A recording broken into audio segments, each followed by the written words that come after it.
Anne of Green Gables by L. M. Montgomery. Chapter 2. Matthew Cuthbert is surprised. Matthew Cuthbert and the sorrel mare jogged comfortably over the 8 miles to Bright River. It was a pretty road running along between snug farmsteads, with now and again a bit of balsamy fir wood to drive through or a hollow where wild plums hung out their filmy bloom. The air was sweet with the breath of many apple orchards, and the meadows sloped away in the distance to horizon mists of pearl and purple, while the little birds sang as if it were the one day of summer in all the year. Matthew enjoyed the drive after his own fashion, except during the moments when he met women and had to nod to them. For in Prince Edward Island you are supposed to nod to all and sundry you meet on the road whether you know them or not. Matthew dreaded all women except Marilla and Mrs. Rachel. He had an uncomfortable feeling that the mysterious creatures were secretly laughing at him. He may have been right in thinking so, for he was an odd-looking personage with an ungainly figure and long iron-gray hair that touched his stooping shoulders, and a full, soft brown beard, which he had worn ever since he was 20. In fact, he had looked at 20 very much as he looked at 60, lacking a little of the grayness. When he reached Bright River, there was no sign of any train. He thought he was too early, so he tied his horse in the yard of the small Bright River Hotel and went over to the station house. The long platform was almost deserted, the only living creature in sight being a girl who was sitting on a pile of shingles at the extreme end. Matthew, barely noting that it was a girl, sidled past her as quickly as possible without looking at her. Had he looked, he could hardly have failed to notice the tense rigidity and expectation of her attitude and expression. She was sitting there waiting for something or somebody, and since sitting and waiting was the only thing to do just then, she sat and waited with all her might and main. Matthew encountered the station master locking up at the ticket of Feist preparatory to going home for supper, and asked him if the 5:30 train would soon be long. "The 5:30 train has been in and gone half an hour ago," answered the brisk official. "But there was a passenger dropped off for you, a little girl. She's sitting out there on the shingles. I asked her to go into the ladies' waiting room, but she informed me gravely that she preferred to stay outside. There was more scope for the imagination, she said. She's a case, I should say." "I'm not expecting a girl," said Matthew blankly. "It's a boy I've come for. He should be here. Mrs. Alexander Spencer was to bring him over from Nova Scotia for me." The station master whistled. "Guess there's some mistake," he said. "Mrs. Spencer came off the train with that girl and gave her into my charge. Said you and your sister were adopting her from an orphan asylum and that you would be along for her presently. That's all I know about it, and I haven't got any more orphans concealed hereabouts." "I don't understand," said Matthew helplessly, wishing that Marilla was at hand to cope with the situation. "Well, you'd better question the girl," said the station master carelessly.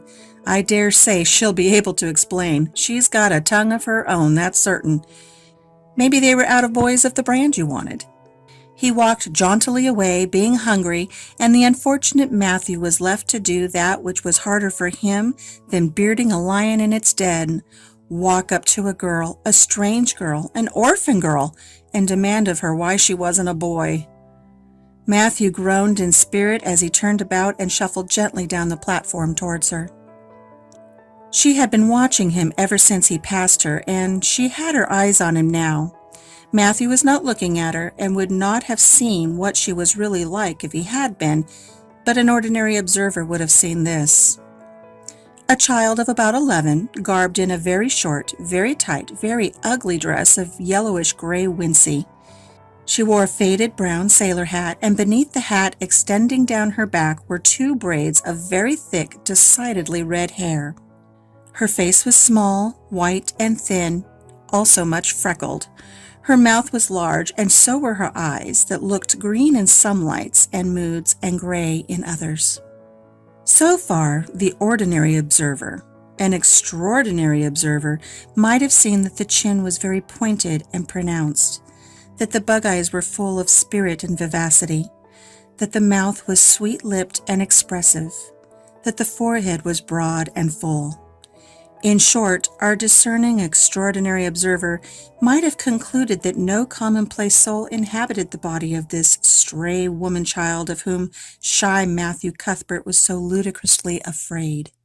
Matthew, however, was spared the ordeal of speaking first, for as soon as she concluded that he was coming to her, she stood up, grasping with one thin brown hand the handle of a shabby, old-fashioned carpet-bag.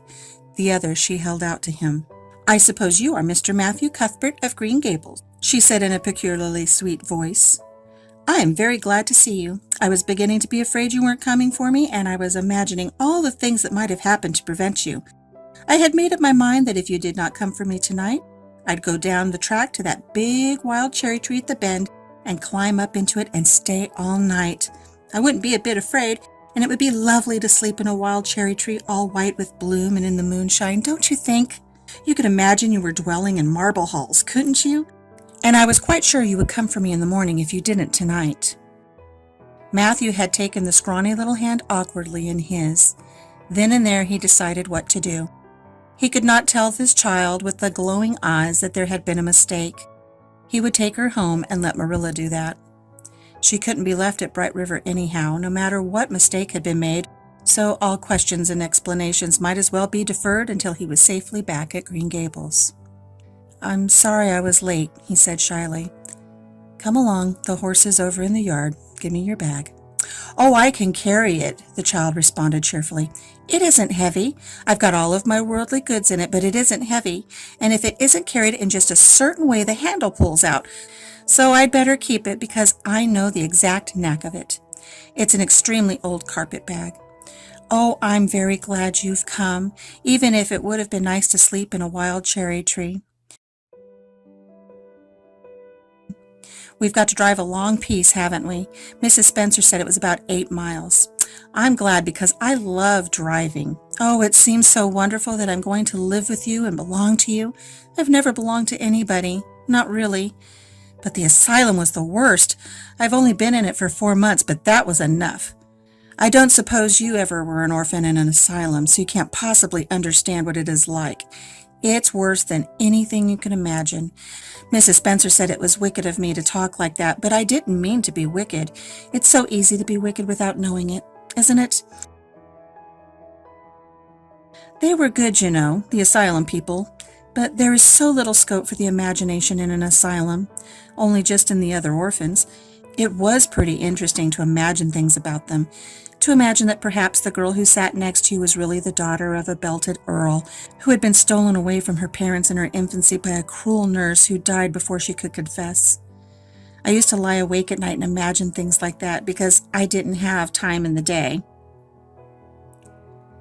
I guess that's why I'm so thin. I am dreadful thin, ain't I? There isn't a pick on my bones. I do love to imagine I'm nice and plump with dimples in my elbows.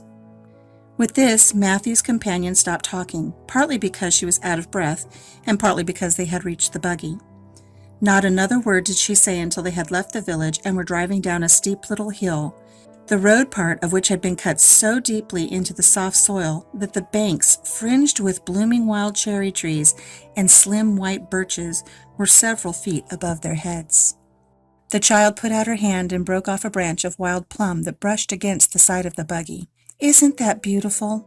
What did that tree, leaning out from the bank, all white and lacy, make you think of? She asked.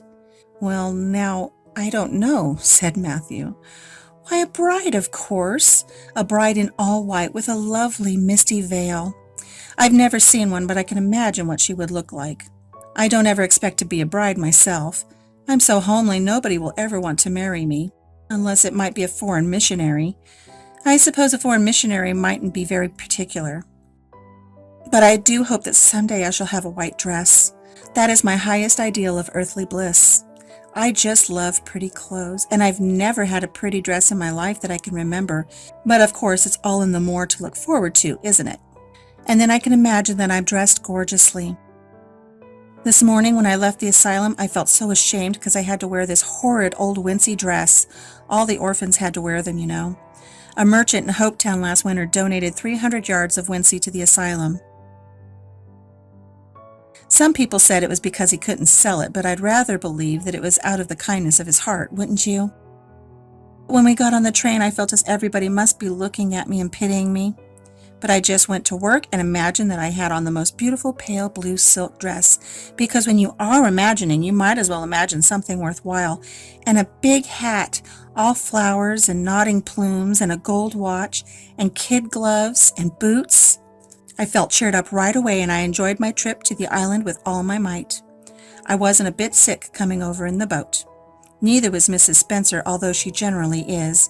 She said she didn't have time to get sick, watching to see that I didn't fall overboard. She said she never saw the beat of me for prowling about. But if it kept her from being seasick, it's a mercy I did prowl, isn't it?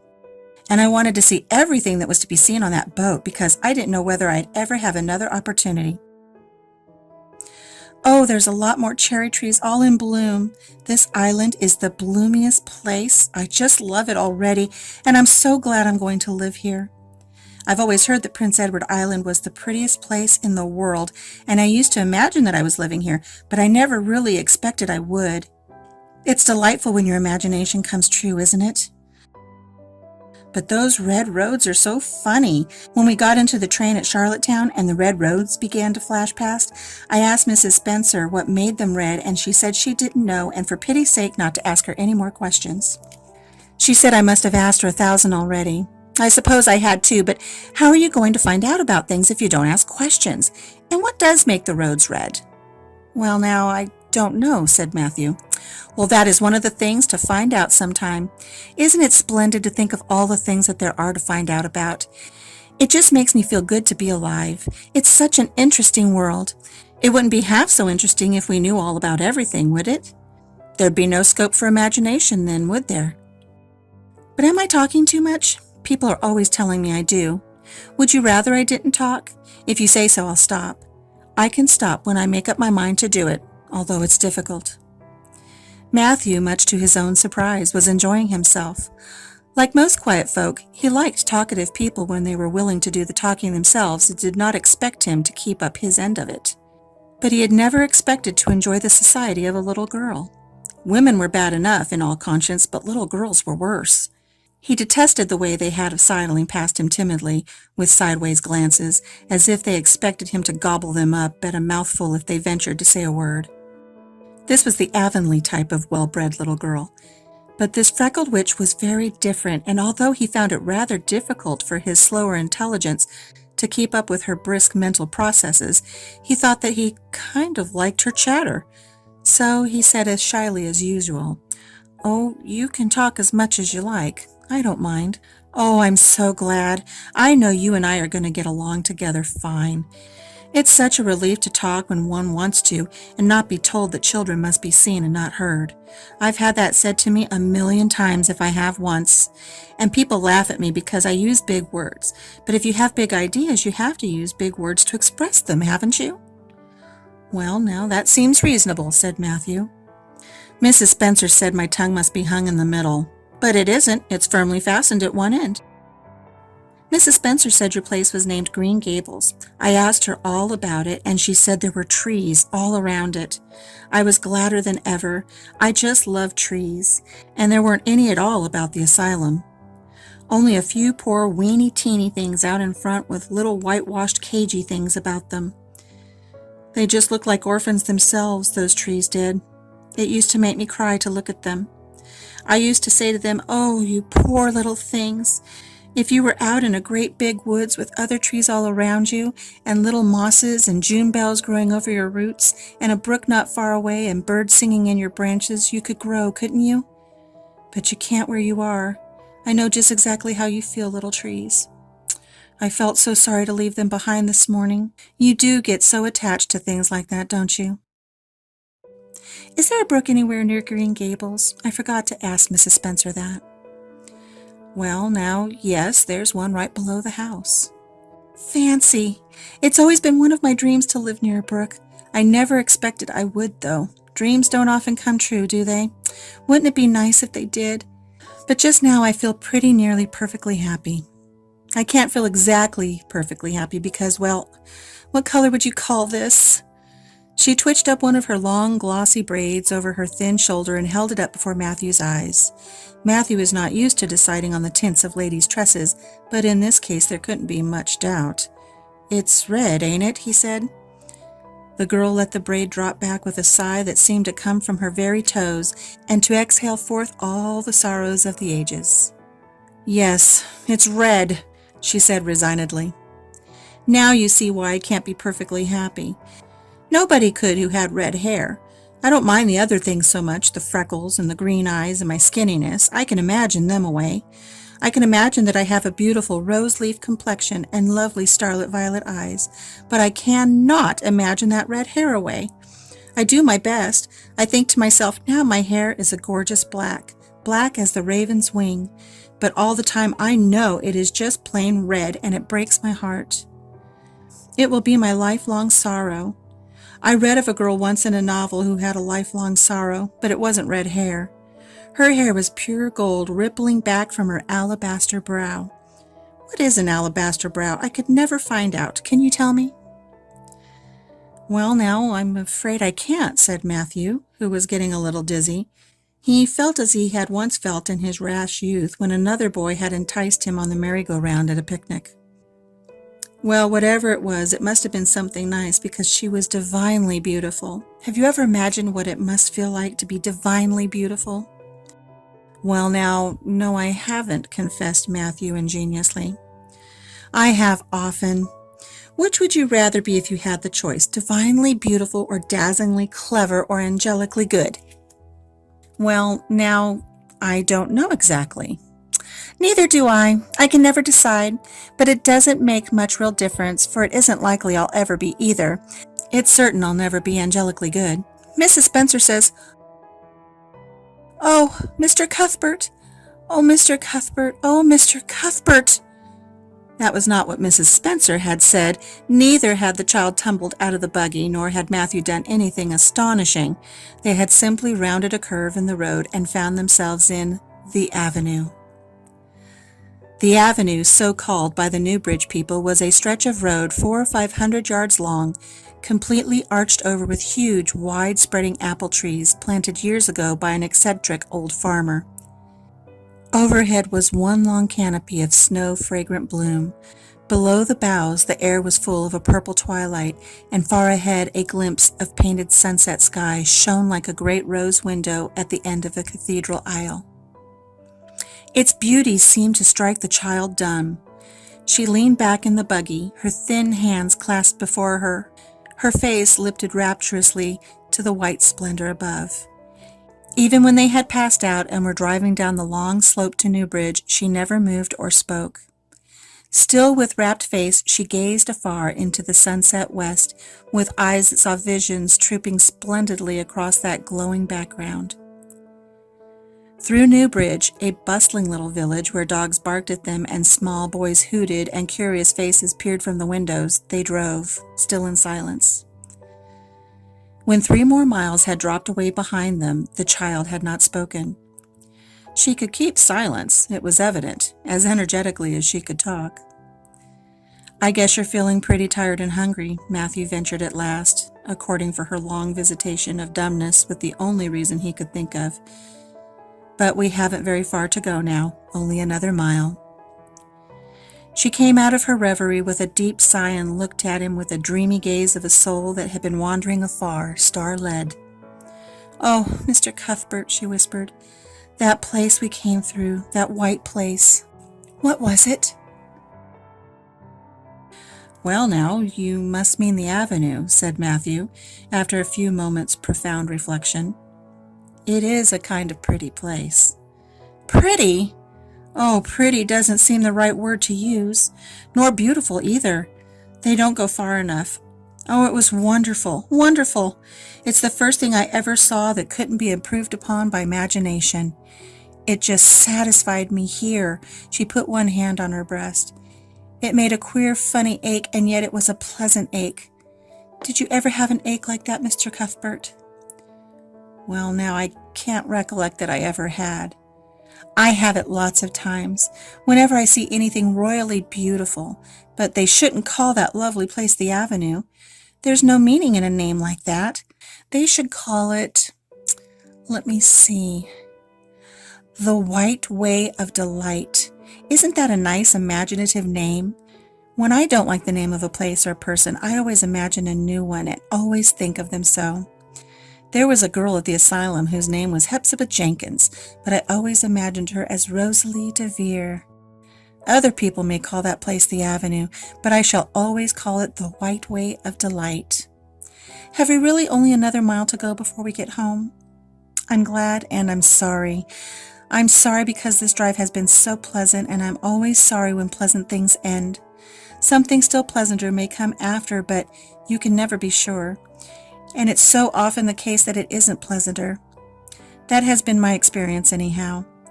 But I'm glad to think of getting home. You see, I've never had a real home since I can remember. It gives me that pleasant ache again just to think of coming into a really, truly home. Oh, isn't that pretty? They had driven over the crest of a hill. Below them was a pond, almost looking like a river, so long and winding it was. A bridge spanned it midway, and from there to its lower end, where an amber-hued belt of sand hills shut it in from the dark blue gulf beyond. The water was a glory of many shifting hues, the most spiritual shadings of crocus and rose and ethereal green, with other elusive tintings for which no name had ever been found. Above the bridge, the pond ran up into fringing groves of fir and maple, and lay all darkly translucent in their wavering shadows. Here and there, a wild plum leaned out from the bank like a white-clad girl tiptoeing to her own reflection. From the marsh at the head of the pond came the clear, mournfully sweet chorus of the frogs. There was a little gray house peering around a white apple orchard on a slope beyond, and although it was not yet quite dark, a light was shining from one of its windows. "That's Barry's Pond," said Matthew. "Oh, I don't like that name either. I shall call it, let me see, the Lake of Shining Waters. Yes, that's the right name for it. I know, because of the thrill. When I hit on a name and it suits exactly, it gives me a thrill. Do things ever give you a thrill?" Matthew ruminated. "Well, now, yes, it always kind of gives me a thrill to see them ugly white grubs that spade up in the cucumber beds. I hate the look of them." "Oh, I don't think that can be exactly the same kind of thrill. Do you think it can? There doesn't seem to be much connection between grubs and lakes of shining waters, does there? But why do other people call it Barry's Pond?" "I reckon because Mr. Barry lives up there in that house. Orchard Slope's the name of his place. If it wasn't for that big bush behind it, you could see Green Gables from here, but we have to go over the bridge and round by the road, so it's near half a mile further." "Has Mr. Barry any little girls? Well, not so very little either, about my size?" "He's got one, about 11. Her name is Diana." "Oh," with a long indrawing of breath, "what a perfectly lovely name." "Well, now, I don't know. There's something dreadful heathenish about it, seems to me. I'd rather Jane or Mary or some sensible name like that. But when Diana was born, there was a schoolmaster boarding there, and they gave him the naming of her, and he called her Diana." "I wish there had been a schoolmaster like that around when I was born then. Oh, here we are at the bridge. I'm going to shut my eyes tight. I'm always afraid of going over bridges.